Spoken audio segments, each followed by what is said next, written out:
Welcome to E39 Source World headquarters.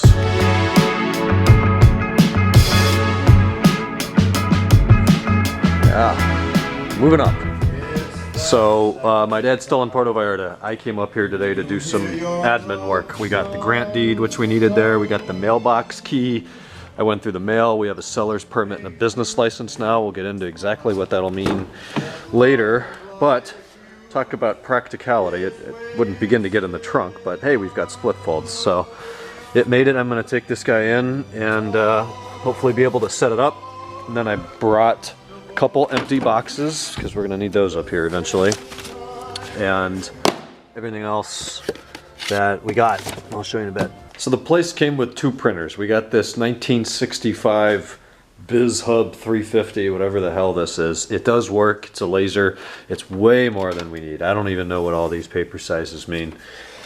It's a copier, I imagine, a scanner. It can print 8 billion pages a second or whatever, but it's not a network unit that I can find. And this whole thing, look at the display on this. It's just really old. It has this contrast wheel that makes it kind of look DOSy, like MS-DOS, but that's not really going to work for our needs. So we got this Black Friday deal here. This is the Color LaserJet HP M477 FNW. It's color laser print, copy, scan, Wi-Fi, Apple Near Field, all that jazz. So I'm going to see if I can figure out how to hook this thing up. And also, this place also came with, well, all the furniture, but then this printer too, which is a late 90s LaserJet HP 2200D, and it doesn't work for shit, so we decided to start over. It's going to print a report on the supplies for me. Okay, they come out there. Ooh, this looks good. Hey, what do you know? The new printer has 100% supplies with genuine cartridges. Pages remaining 2100. Dates not available. Interesting. Okay, that seemed quick. That's good. Still says printing. Scanner's in there. There's like some piece of plastic over this, but I don't know if that's supposed to come off or not. It seems like it would be hard to get off. The other stuff that was temporary had pull tabs and it was really easy to take off. I don't know enough about like real printers. Let's see if we can copy something. Let's copy the warranty information. Put this down over here. Copy. What do I want? Is this darkness, quantity, settings, number of copies? Let's just do a black copy on that, see what happens. It's got this little thing. I'm not sure what that does. Doesn't seem to do anything. And there's my copy. Cool. So we have this working now. Awesome. So here's the stuff. I think I mentioned it the other day, but we got new pads. These are the nice new ones that are replacing these beat to shit ones. So there's a little 9/16 or something Allen, female Allen in there. So I brought my entire kit, which has all of them.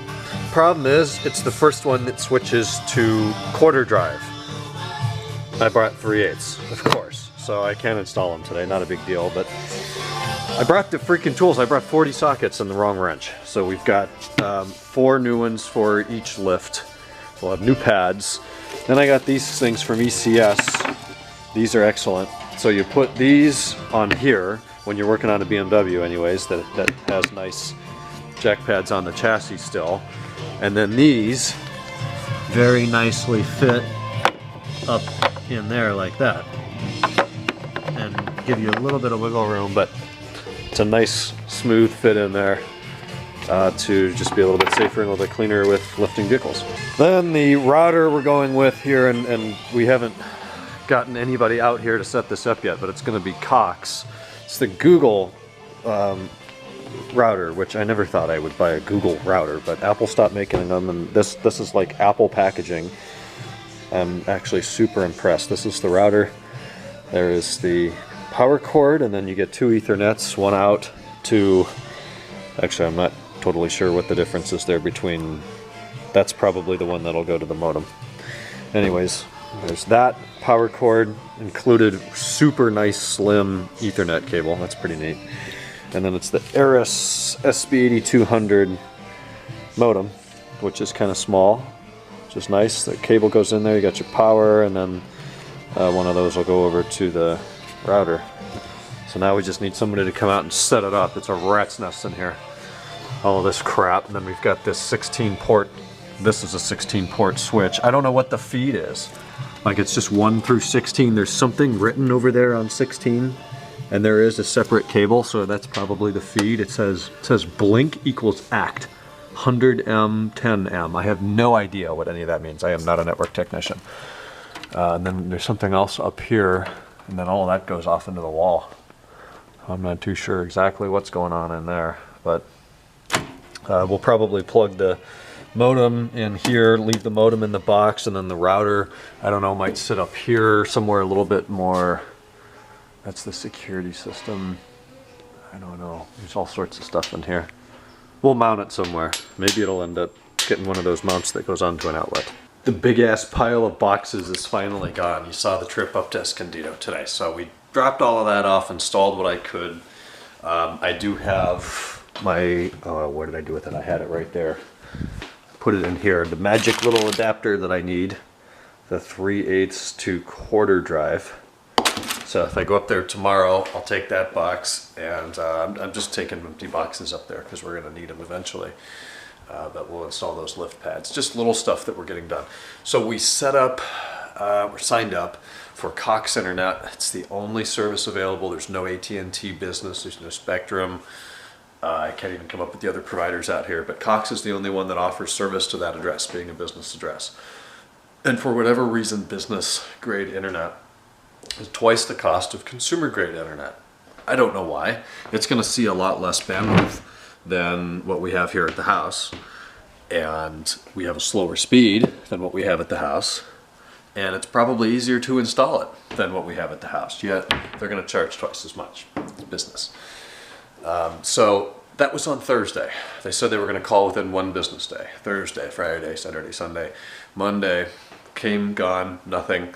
I did call Cox today and said, hey, we thought we were going to hear from you. It's 2 p.m. Why haven't we heard from you? And the guy's like, oh yeah, it's Zach. I'll put a note on his desk. I'll let him know to give you guys a call here real soon. Well, the rest of the day, gone. No call from Zach. So far, extremely unimpressed with Cox. They can't be bothered to talk to the customers that are literally waiting to pay them. We need an internet connection there.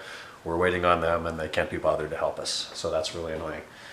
I have to keep tethering my phone to test things like the printer and get online when I'm at the space there. The permitting wars are continuing. Every single time we look into it and try to make another push and get another step further, we get a step further, and then the bottom falls out, and we go back 3 or 4 steps.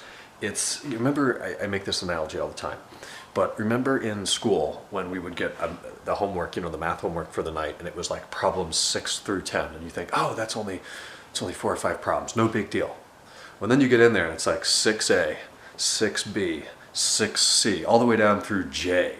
And parts A through H have a little H1, H2, and H3 in Roman numerals. So those 5 problems turned out to be like 60 different questions of varying degrees of difficulty. That's exactly what all these permits are. You find out that this permit requires that permit, which requires that certification, which requires this license, which requires 6 more permits. It's driving me nuts. Business in California. So my dad gets back from Puerto Vallarta tomorrow. They're coming into Orange County, so I got to drive all the way up there, pick them up, haul them back down here. That'll be the afternoon tomorrow, but I'll have a beginning part of the day to be productive. I did a base cleanup on the car today. There was some crap on the windshield, so I cleaned the glass, which led into the hood, the roof, the trunk lid, and the exhaust. I just did the flat surfaces, and the exhaust was dirty. Vertical surfaces and wheels aren't bad. It's nice being in the garage. So battery lights flashing. What else is new? I'm going to swap that out, and we'll talk tomorrow, Tuesday. Good night.